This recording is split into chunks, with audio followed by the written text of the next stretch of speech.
Nah, jadi sekali Mmm. lagi itu yang perlu dipahami. Nah, tapi yang tidak boleh hakim itu ketika terdakwa, "Ya Anda salah, nggak boleh." Nah, itu nggak boleh. Iya. Pertanyaan salah.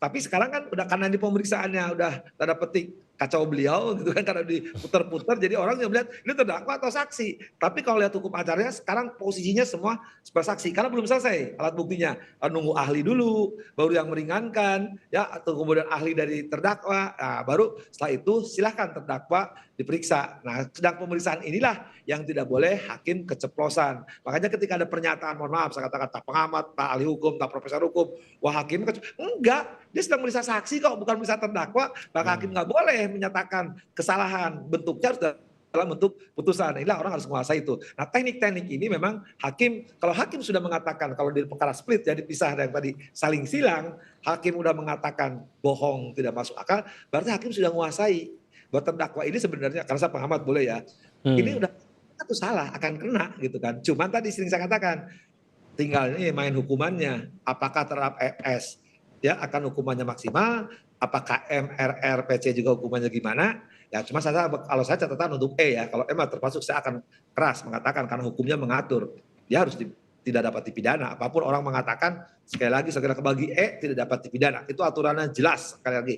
Konvensi Mmm. internasional 2 yang diratifikasi di undang-undang ya, nah tidak jangankan jadi terdakwa, diproses pun tidak karena dia JC. Itu konsep JC itu yang sekarang banyak penegak hukum tidak tahu.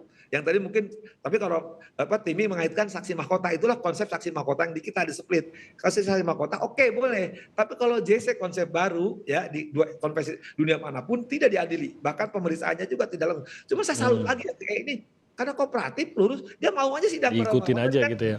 oh, ikutin mau aja. Dia ngomong juga, lihat reaksi dia berapa dengan KM, dengan RR, bahkan dengan Sambo kemarin, wah hebat sekali saya kira. Dan ini saya kira, ya maaf ya katakan sejarah hukum justru kita harus berterima kasih. Dia yang tidak belajar hukum, tidak memahami hukum, maaf orang kecil, daerah terpencil, tapi ya maaf ya saya katakan, saya tidak kenal ya sekali lagi.